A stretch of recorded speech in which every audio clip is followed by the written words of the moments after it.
So dito na nga tayo mga colors sa Baong Tulay dito no, sa Bugna Bridge pala to no. Sakop na pala ng Taguluan niya dito mga colors. So dito na tayo mga colors no, sa palabas dito. Dito na mismo tayo ng Taguluan mga colors. Ito yung palatandaan nito mga colors dito sa traffic light ng MCT no.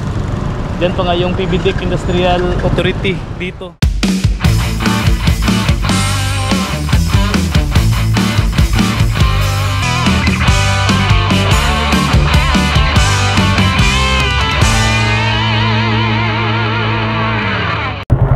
So hello mga colors, good day sa inyo, saan yung gala ninyo. So dito tayo mga colors sa ano no, sa Alai no, sakop na ng Cagayan de Oro ba to o Misamis Oriental.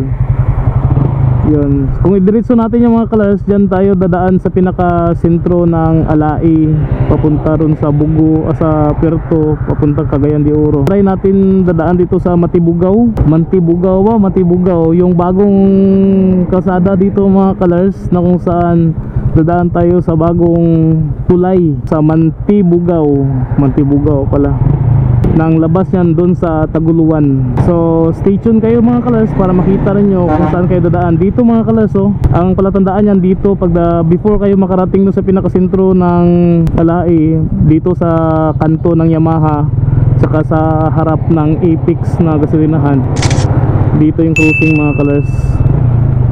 So iset muna natin ng 0 ang ating ano, kung ilang kilometro mula rito sa Alai. Yan. So ito mga colors, this is our first time no na makapunta, na makadaan dito. Marami na nag-vlog sa kalsada na to mga colors, pero let's find out no kung ano ba talaga yung experience natin dito, lalong lalo na dun sa bagong gawa ng tulay sa Mantibugao. Pupunta kasi tayo mga colors ng Cagayan de Oro for how many months. Ngayon na ulit tayo mga colors nakapagbiyahe papuntang Cagayan de Oro pa talaga, kasi nga bibili tayo ng bagong drone natin. Mag-upgrade na tayo ng drone mga colors. Bibili tayo ng medyo malaki-laki, yung DJI Air 3. So stay tuned kayo mga colors para makita ninyo no kung gaano ba yung kaganda yung kalsada dito, at saka kung ilang kilometro no yung kalsada natin, yung travel natin.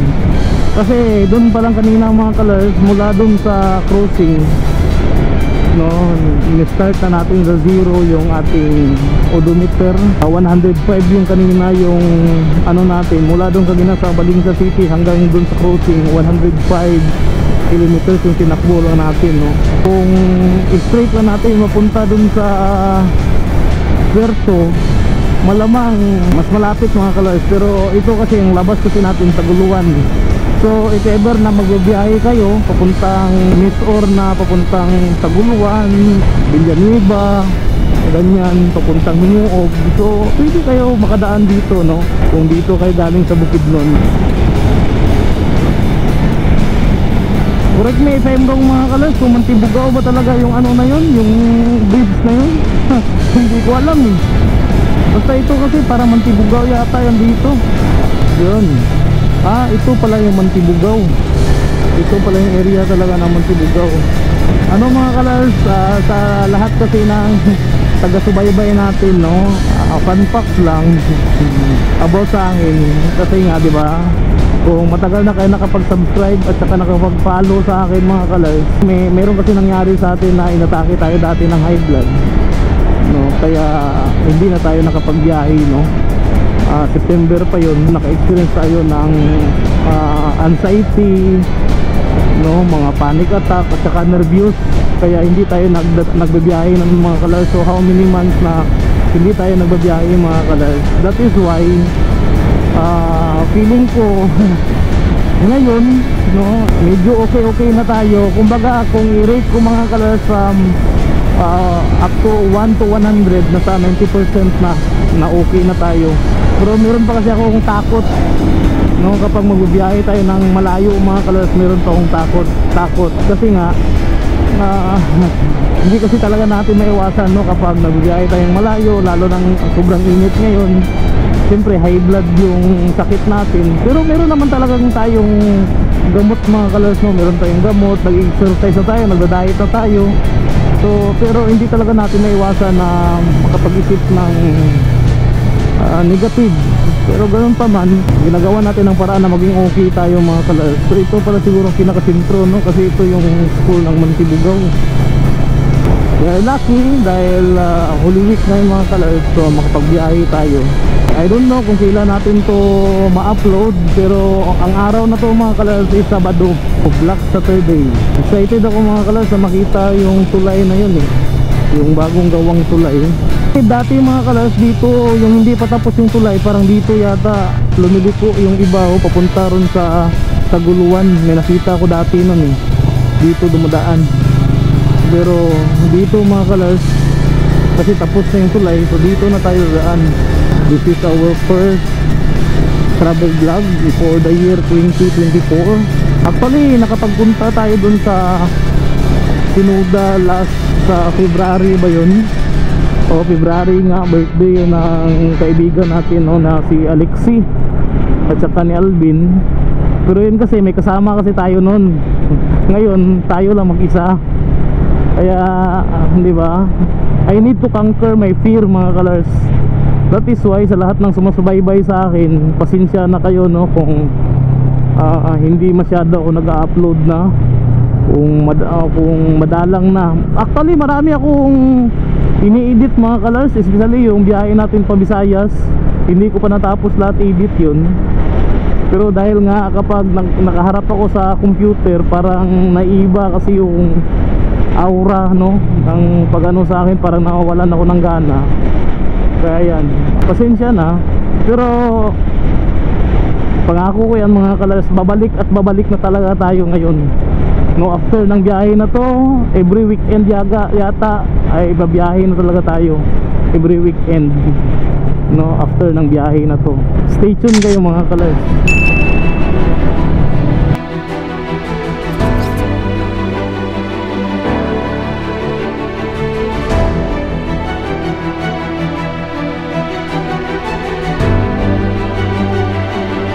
Actually mga kalars, marami na talaga yung dumadaan dito ng mga truck at iba't ibang uri ng sasakyan mga kalars. Kasi nga halimbawa doon sila galing sa part ng Butuan, ganon, Linguog. Tapos nice na magbiyahe dito papunta sa Bukidnon. So dyan na sila mga kalars dumadaan sa bagong tulay na yan, no, sa Taguluan. Later on ipakita ko sa inyo, no, kung siyempre kung matapos ninyo mga kalars yung video na to, makita talaga ninyo kung saan banda sa Tagaluan ang labasan nito mga kalars. O tingnan nyo mga kalars, mga sasakyan, ganun. Saka maganda rin pala yung view dito. Siyempre first time natin dumaan, kaya na-appreciate talaga natin yung view, no. Yung palagi na minsan parang normal na lang. Grabe na talaga init mga kalars, no. Ilang linggo na walang ulan. Buti nga kahapon umulan.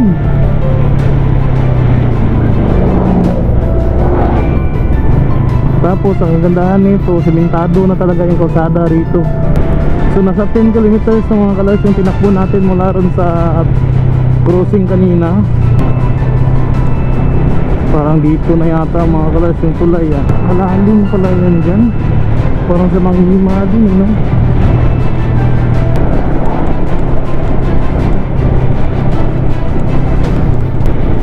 Wow!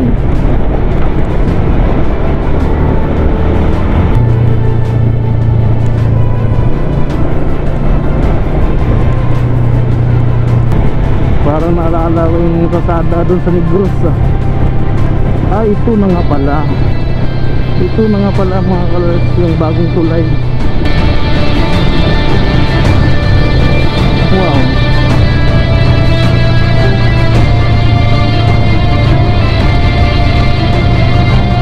Sino?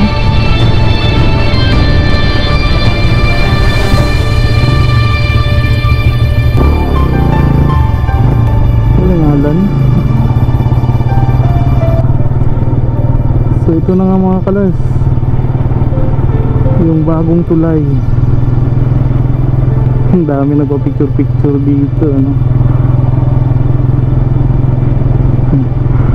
Wow.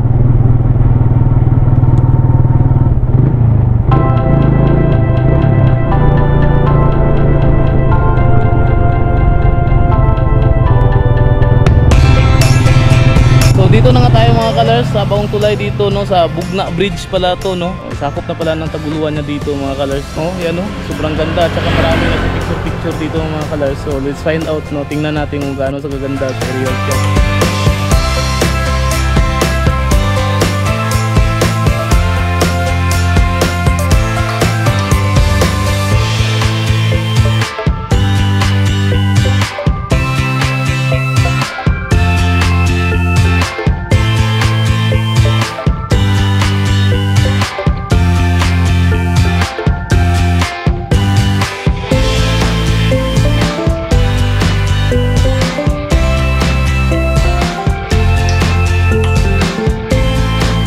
So yun na mga kalers, no, maganda rin pala sa tingnan dito, no. 12.8 kilometers mula rin sa cruising kanina mga kalers, pagaliko natin. Actually normal lang din naman siya mga kalers na tulay, same sa tulay doon na sa MBC, patawid doon sa Lantapan at sa mga iba't ibang tulay pa, pareha din doon sa amin doon sa Antique, sa Sibalom, yung Silong Bridge. Same lang din sila na pagka-construct. Ang kaibahan ng ito kasi nga maganda sa tingnan kasi nga napalibutan kasi siya ng mga bundok. Kaya kung mahilig ka sa photography, maganda talaga yung background mo ng mga kabundukan. Pero as usual, tulay lang din siya na simple na tulay, diba? Pero ang lahat na yung dumadaan na bago pa dumaan dyan, talagang it takes the opportunity na makapagkuha ng picture. Siyempre minsan tayo kasi mga Pilipino to see is to believe kasi, no?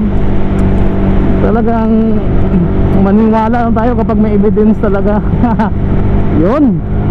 So let's continue mga kalers, no. So far 13 kilometers pa yung natakbo natin. Hello. Tingnan natin kung ilang kilometro yung tatakbuhin natin palabas dun sa Taguluan. Actually makikita naman mga kalers sa video natin, no, na makikita na natin yung sa aerial shot, makikita na natin yung dagat. So meaning malapit na dito yung Taguluan mga kalers, kasi Taguluan na yan dito. Bugna ang tawag dun sa tulay. Sorry, no, I stand corrected, no, na hindi pala yun Mandibugaw. Hindi yun ganun yung sakop pala ng tulay na yun, Bugna na pala yun, sakop na ng Taguluan. So dahil nga sa kasada na to mga kalers, sa tulay na yun, kasi nung hindi pa kasi tapos yung kasada na yun, yung tulay na yun, yung kasada concrete na, pero yung tulay na lang ang hinihintay. So nang dahil doon, marami nang dumadaan dito sa kasada na to, no, kasi mukhang malapit kasi dito, no, kung mula ka sa Misor papunta ka ng Bukidnon, na hindi ka nadadaan dun sa Puerto, paakyat sa Lai, no. So mas pasabol siya sa mga iba't ibang uri ng mga sasakyan. So sinasabi daw nila dito mga kalers na mayroong toll fee paglabas natin dito. Bakit kaya? Private property ba to yung kalsada? Pati na rin yung tulay. So let's find out, no, kung magkano ba yung toll fee. Ang pagkakalam ko lang kasi may toll fee yung NLEX. Wow, sabi ko na nga ba, malapit na tayo mga kalers. Dito na tayo. Nakita na natin yung dagat dito. Commendable mga kalers yung kasada na to. Ma-recommend ko talaga sa lahat ng mahilig magbiyahe, especially sa mga followers at sa mga subscribers ko na naghahanap ng mga alternate route, basta ganyan na pwede nilang madadaanan. Kasi yan naman talaga kasi yung content natin, yung mga kasada, ganun. Plus factor na lang talaga yung mga tourist destination. Pero kahit yung tourist destination kasi pinapakita rin natin yung kasada kasi papunta rin sa destinasyon na yun, no? Ganda, sarap ng hangin. Gantong-ganto rin mga kalers ang kasada ng paakyat sa Villanueva, no? Sa Villanueva, paakyat sa Malisbog.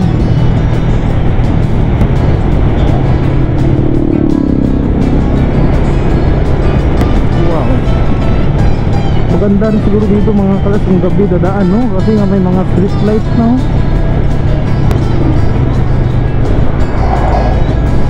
Inaayos pala talaga yung kalsada na to kasi meron palang dami palang mga ano yan dito.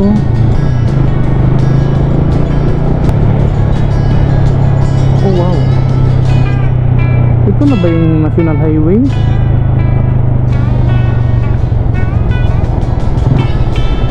Parang dito na nga yata yung ano, no?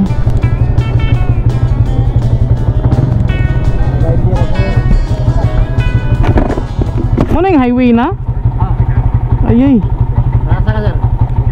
Pa sentro ko. Ayan. Oh. 20. Ayan dyan. Oo. Green. Ulan na, stop. So dito na tayo mga colors, no, sa palabas dito. Dito na mismo tayo ng Taguluan mga colors. Ito yung palatandaan nito mga colors dito sa traffic light ng MCT, no? Diyan pa nga yung PBDIC Industrial Authority dito, no? Bali diyan yung ano mga colors, yun yung toll fee. So di ba ang tinakbo natin mga colors ay nasa 19.5 kilometers lang mula dun sa crossing talaga ng Alai. So basta dito sa MCT na traffic light yung labas nito. So kung nais yung dumaan dito papunta ron sa Bukidnon, hanapin nyo lang yung MCT, no? Mula halimbawa mula kayo dun sa Hinguog, ganun, Villanueva, sa dito sa traffic light ng MCT. Yan yung ano mga colors, so yung mukha niya, no? Yan. So madali lang din naman magtanong dito mga colors. So let's go na, no? Papunta na tayo dun sa sentro talaga ng Cagayan. Sobrang init na.